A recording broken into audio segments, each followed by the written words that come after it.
오늘은 모세의 노래를 본문을 통해서 살펴봅니다.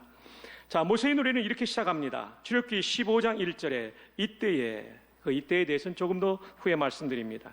모세와 이스라엘 자손이 이 뭐로요?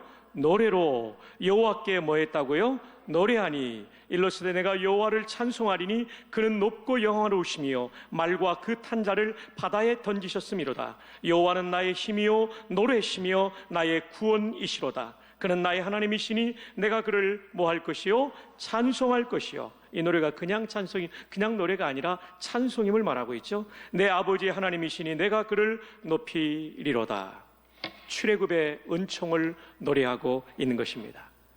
해방의 기쁨을, 하나님의 드라마틱한 이 출애굽의 해방의 기쁨을 모세와 함께 온 이스라엘이 너무나 고맙고 감격해서 하나님께 찬송을 드리고 있는 내용이 출애굽기 15장의 내용입니다. 사실은 우리 민족에게도 이런 해방의 기쁨이 있었습니다.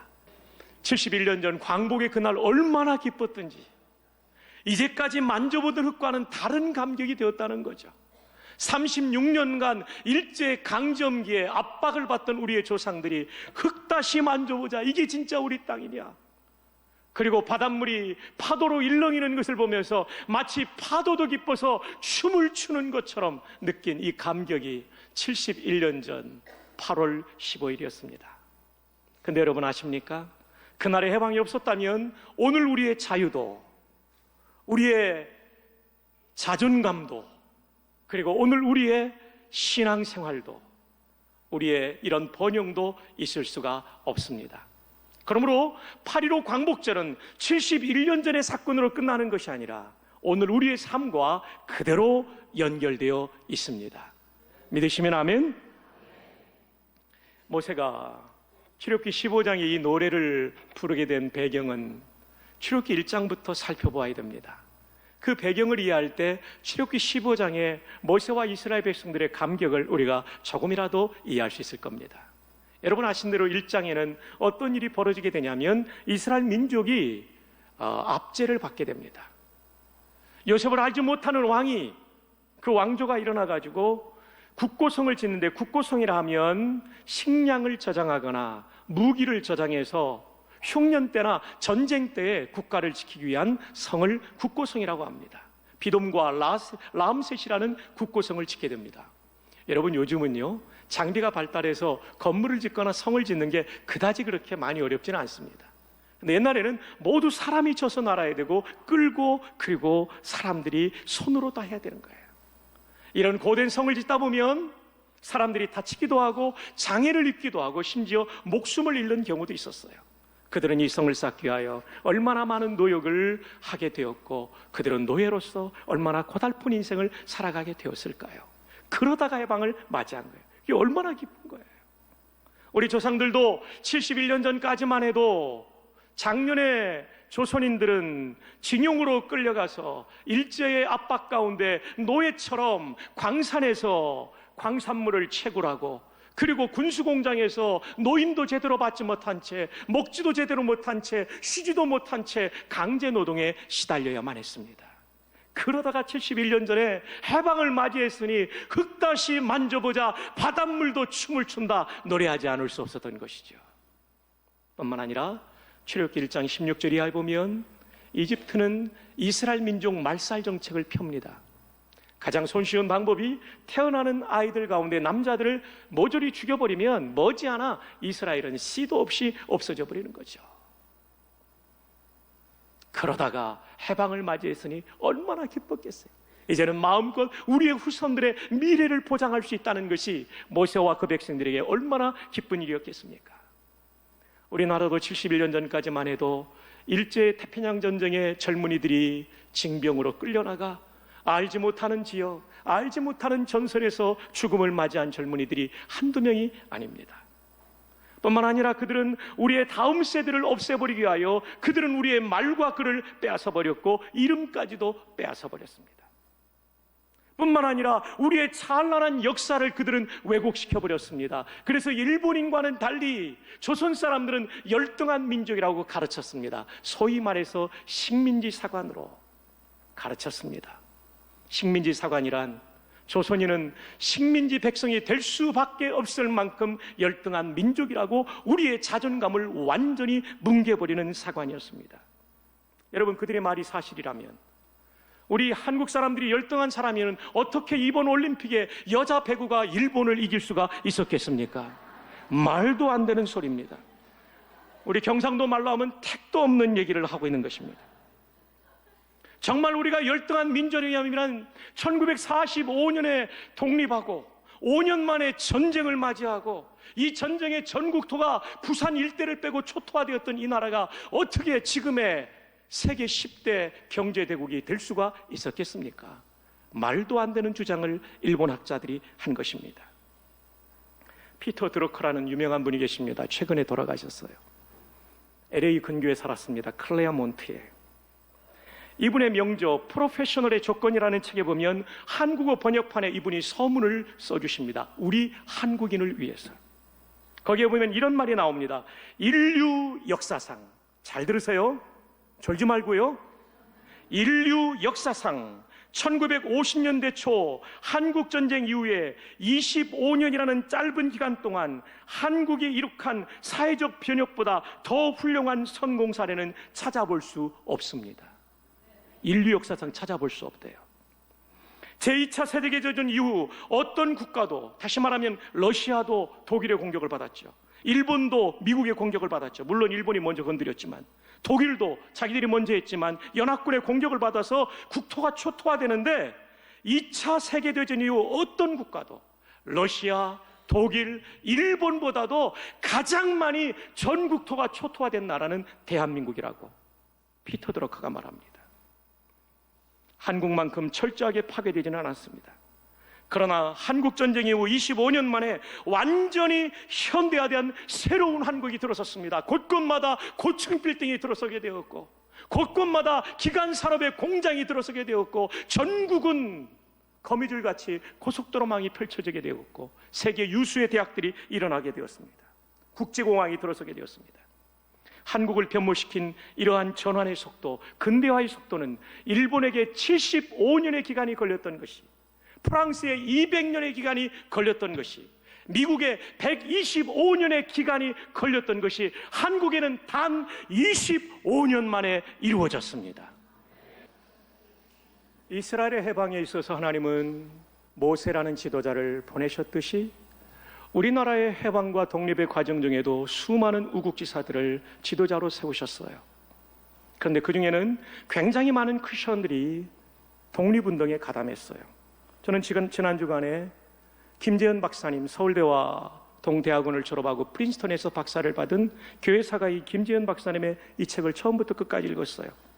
한국 기독교 민족 지도자 50명, 한반도에 울려 퍼진 희망의 아리랑. 이분들이 전부 조국의 독립을 위해서 기독교 신앙을 가지고 싸웠던 사람들이에요. 한결같이 건국 훈장을 받은 분들이에요. 제가 오늘 이분들을 여러분에게 소개해 줌으로써 크리스찬인 우리가 어떻게 국가를 사랑해야 될지를 배우는 시간이 되기를 바랍니다. 먼저 구한말 독립운동가인 구연영 선생님은 경기도 이천분이었습니다. 이분은 경기도 이천에서 의병활동을 하시면서 이천에 1896년 일본군 수비대를 섬멸시키는 쾌거를 올렸습니다. 그리고 그분은 전도사가 되어 목회 사역을 하시게 되었고, 그는 장터가 열릴 때마다 구국운동을 역설하는 사람이 되었어요. 그러다가 그는 아들과 함께 이천 장터에서 총살당하게 되었습니다. 1963년 건국훈장 독립장을 주소받았습니다. 여러분이 잘 아시는 서재필 박사님, 이분은 갑신정변의 주역들과 가까웠기 때문에 갑신정변이 실패한 혁명이잖아요. 3일 만에 이들의 혁명이 끝나버렸어요. 그래서 일본으로 망명했다가 일본이 희망이 없다고 생각하고 미국으로 망명해서 서재필 박사님은 거기서 고등학교와 대학교와 의학을 공부하고 의사 선생님이 돼요. 훗날 그는 다시 귀국해서 독립협회를 만들고 독립신문을 만들고 수많은 국민들에게 우리의 자립과 자강에 대한 정신을 일깨웠던 분이죠. 그리고 다시 해방 이후에 이 땅에 돌아와서 80노구를 이끌고 글로써 국민들을 계몽했던 서재필 박사님, 신실한 크리스천입니다. 건국훈장 대한민국장을 추서받았습니다. 건국훈장의 최고 높은 훈격이 대한민국장입니다. 여러분 잘 아시는 월남 이상재 선생님, 이분은 고려시대의 뛰어난 문인이었던 목은 2세계 13대 손입니다. 이분은요 미국에 외교관으로 나간 바가 있고 아주 청렴결백하며 그리고 준엄한 모습을 가졌지만 동시에 이분은 굉장히 사람들을 재밌게 하는 해학을 가진 분이었대요. 이분이 고종 황제 밑에서 내각 총서, 지금으로 말하면 행정자치부 장관직을 수행하고 있을 때 어느 날 황제를 아련하기 위해서 황제가 계시는 방에 들어갔는데 책상에 무슨 보따리가 있더래요. 알고 보니 관직을 사기 위한 돈을 낸 사람의 서류더래요. 황제가 사인하면 돈 받고 관직을 주는 일이 돼버리는 거예요. 황제가 들어오시기 전이니까 옆에 내관들이 있는데, 아이고 우리 황제폐하께서 계시는 방이 이렇게 추워서 되겠나 하고 이 보따리를 전부 난로에 집어넣어 버렸대요. 대단한 기계와 해학을 가지신 분이셨습니다.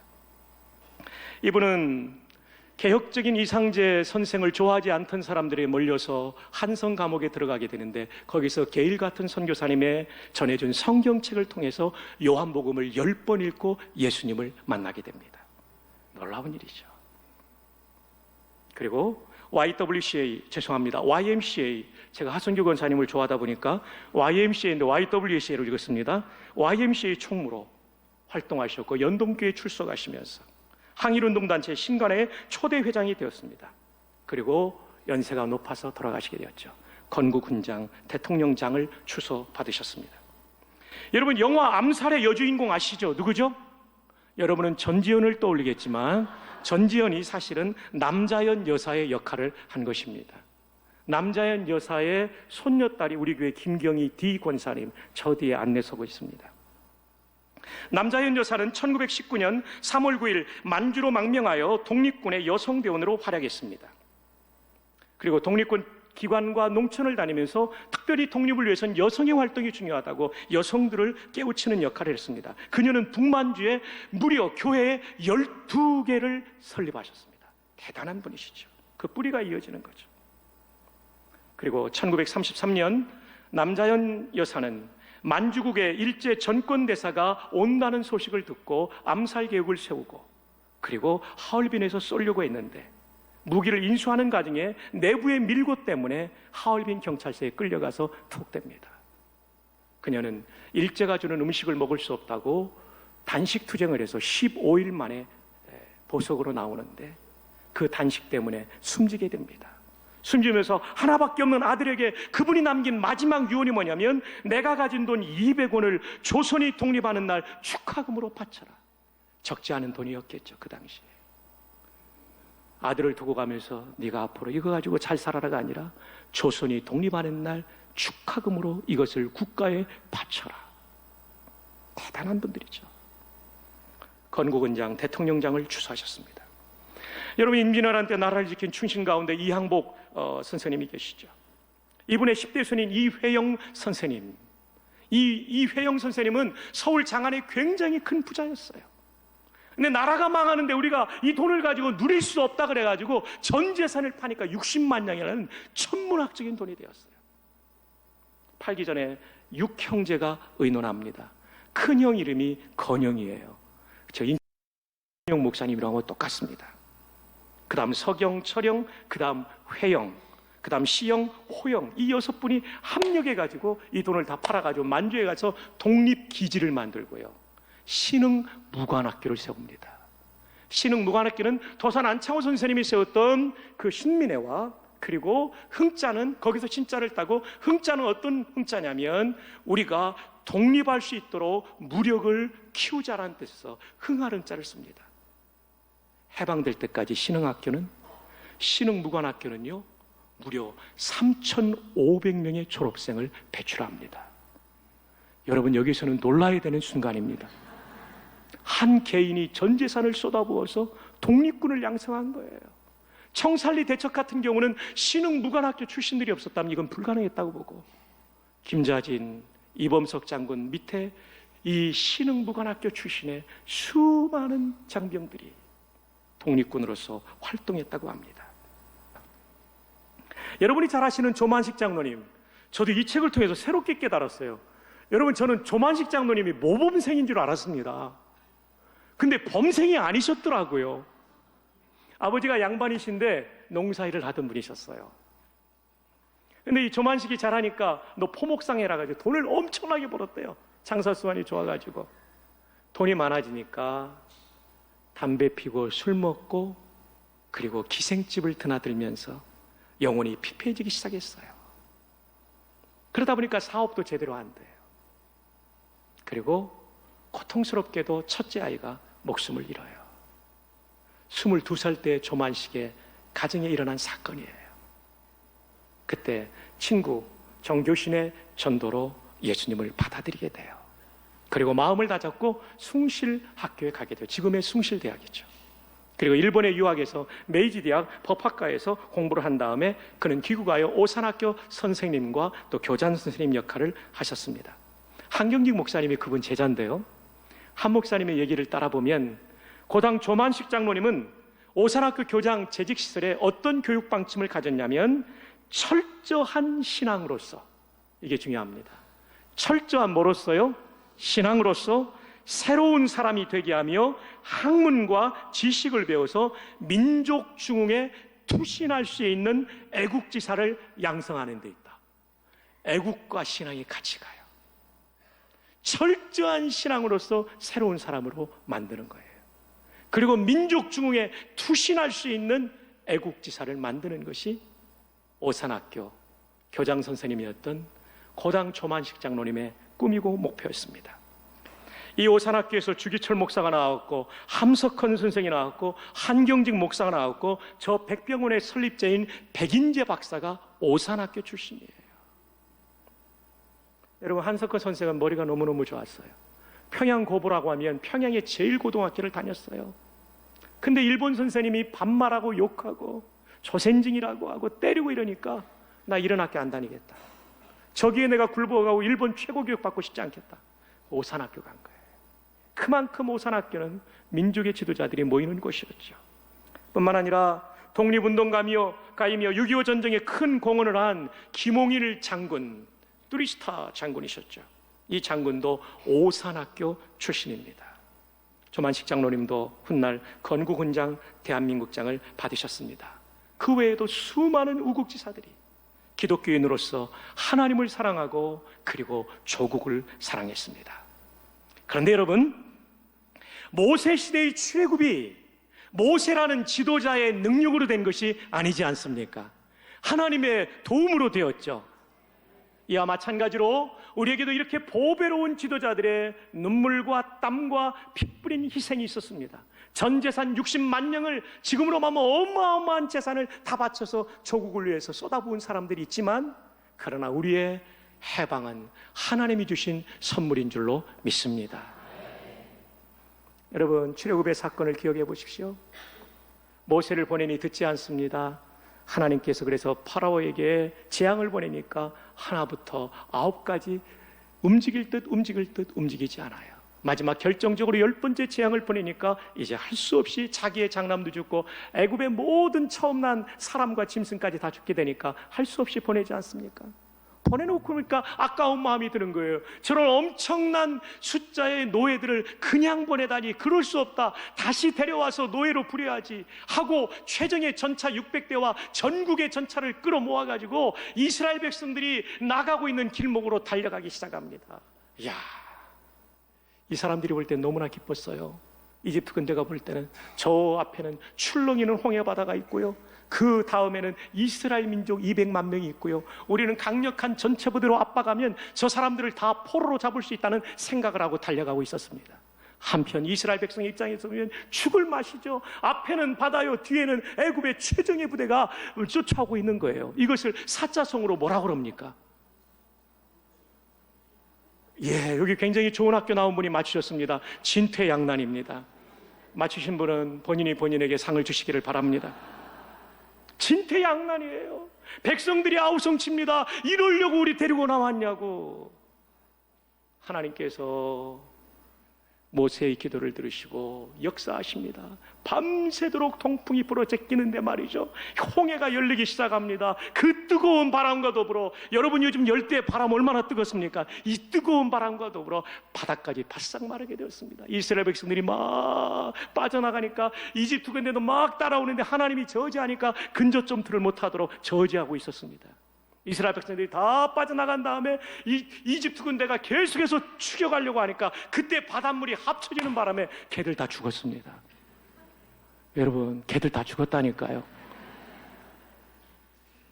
그러니 이스라엘 백성이 눈앞에서 이 놀라운 사건을 목격하니까 얼마나 기뻤겠어요. 그래서 출애굽기 14장 28절에 이렇게 말하고 있습니다. 물이 다시 흘러 병거들과 기병들을 덮되 그들의 뒤를 따라 바다에 들어간 바로의 군대를 다 덮으니 하나도 남지 아니하였더라. 29절 여러분 시작. 바다 가운데를 육지로 행하였고 물이 좌우에 벽이 되었더라. 그날에 누가요? 여호와께서, 모세가 아니에요. 여호와께서 이같이 이스라엘을 애굽 사람의 손에서 구원하심에 이스라엘이 바닷가에서 애굽 사람들이 죽어 있는 것을 보았더라. 또 31절에 이스라엘이 누구께서요? 여호와께서 애굽 사람들에게 행하신 그 큰 능력을 보았으므로, 그 다음에 오늘 본문 1절로 들어갑니다. 이때는 어떤 때입니까? 14장에 하나님이 이루신 놀라운 구원의 역사를 보고 홍해의 기적을 본 그때에, 우리를 죽이려는 애굽의 군대를 진멸하시는 하나님의 놀라운 승리를 본 그때에 모세와 이스라엘 자손이 이 노래로 여호와께 노래하니 찬송하지 않을 수 없었죠. 일러스되 내가 여호와를 찬송하리니 그는 높고 영화로우시며 말과 그 탄 자를 바다에 던지셨습니다. 여호와는 나의 힘이요 노래시며 나의 구원이시로다. 이렇게 찬양하고 있는 겁니다. 모세를 높이지 않고 하나님을 높여요. 하나님이 하신 거죠. 여러분, 71년 전 우리 조국의 해방, 여기에 기록된, 그리고 한국 역사에 기록된 수많은 우국지사들의 희생이 있었지만은, 그러나 궁극적으로는 하나님께서 주신 선물입니다. 연합국의 승리를 통하여, 그리고 히로시마와 나가사키에 투하된 원자 폭탄을 통하여 천황은 더 이상 전쟁할 수 없다고 손을 다 들게 되었죠. 그 결과 우리에게 해방이 주어지게 된 것입니다. 오산학교 출신인 함석헌 선생은 우리의 해방에 대해서 이렇게 말하고 있습니다. 뜻으로 본 한국 역사 376쪽 이하에 보면 이렇게 말하고 있습니다. 그러므로 이 해방에서 우리가 첫째 밝혀야 할 것은 이것이 도둑같이 뜻밖에 왔다는 것이다. 이 나라가 해방될 줄을 미리 안 사람은 하나도 없다. 이 해방은 하늘에서 온 것이라는 것이다. 아무도 모르는 것은 아무도 꾸민 사람이 없다는 것이다. 아무도 꾸미지 않은 것은 오직 하늘로부터 온 선물이라는 뜻이다. 그렇다. 우리의 해방은 하늘이 준 선물이다. 맞습니다. 그러므로 71주년 광복기념주일, 감사주일을 맞이하면서 우리 모두는 우리에게 이 해방의 은총을 베푸신 하나님께 영광 돌릴 수 있기를 바랍니다. 그리고 우리는 더욱 하나님을 사랑하는 민족 되기를 바랍니다. 아울러 요즘 안타까운 것은 우리 국민들에게 퍼져 있는 개인주의입니다. 물론 저는 전체주의를 절대 반대합니다. 국가의 어떤 목표를 위해서 모든 개인이 희생하는 그런 일본식의 전체주의, 독일식의 전체주의, 이것은 옳지 않습니다. 우리는 민주주의 국가죠. 그런데 민주주의 국가에서도 국가의 소중함을 알고 때로는 내가 희생해야 될 때 희생할 수 있는 국민이 돼야 됩니다. 내가 양보해야 될 때 양보할 수 있는 국민이 돼야 돼요. 요즘은 웬만하면 내 이익을 챙기지 국가의 이익을 챙기는 사람이 너무 적은 것 같아요. 여러분, 다시 말씀드립니다. 여기에 나오는 하란사라고 하는 여사는요, 미국에서 유학하고 학위를 받고 온 분이에요. 자기의 전 생애를 독립을 위해서 투쟁하다가 만주에서 독사를 당한 것으로 여겨져요. 이회영 선생의 일가는 전 재산을 신흥무관학교를 세우기 위해서 바쳤어요. 3,500명의 무관들을 길러냈잖아요. 우리는 너무나 나만을 생각하는 국민이 아닌가? 우리 한번 생각해 봅시다. 국가가 없으면 우리도 없습니다. 그래서 국가를 위해서 조금씩 희생하는 일 우리가 함께 한다면 우리나라는 더 좋은 대한민국이 될 줄로 믿습니다. 하나님의 은혜가 있고 우수한 우리 민족입니다. 국가를 소중히 여기는 우리가 되기를 바랍니다. 한 걸음 더 나아가 휴전선 너머에는 아직도 해방을 맞지 못한 우리의 동포가 있습니다. 어제도 제가 뉴스를 보면서 가슴이 아프더라고요. 평양에서 선전물로 내보낸 영상은 뭐냐면 맛있는 팥빙수를 먹는 북한 주민의 모습을 보여줘요. 근데 그것은 평양의 일부의 사람에 불과하고 평양 밖을 나가면 에어컨도 없고 선풍기도 없어서 그저 천막치고 앞뒤 통하기에서 여름을 지내는 주민들, 먹을 것이 없는 이북의 우리 동포들의 모습을 보여주더라고요. 올해만 북한의 정권이 죽인 사람이 60명입니다. 어서 속히 저 북녘 땅에도 사람답게 살 수 있는 진정한 해방이 올 수 있기를 위해서 기도하는 우리가 되기를 바랍니다. 그리고 자유를 찾아 부산 땅에 와 있는 탈북 동포들을 보면 따뜻하게 대해주시고 뭐라도 하나 더 드리고, 그래서 그분들을 잘 대접할 때 통일로 가는 길을 우리는 함께 개척하게 될 것입니다. 이제 말씀을 맺습니다. 71년 전의 광복은 역사의 한 이벤트로 끝나는 것이 아닙니다. 그것은 오늘 우리의 신앙의 자유, 인간의 존엄성, 우리의 정체성을 살려준 바로 오늘의 의미 있는 사건이기도 합니다. 이제 우리는 이 자유로운 대한민국을 후손들에게 물려줘야 되는데 정말 하나님을 사랑하는 민족 될 수 있도록 기도하고 전도하고, 또 우리와 우리 자손들에게 개인의 이익에 빠져있는 사람이 아니라 국가를 생각할 수 있는 애국하는 성도들이 되기를 바라고, 나아가 북녘 동포의 진정한 해방을 위해서 함께 마음을 모으고 기도하는 우리 모두가 되기를 주님의 이름으로 축복합니다.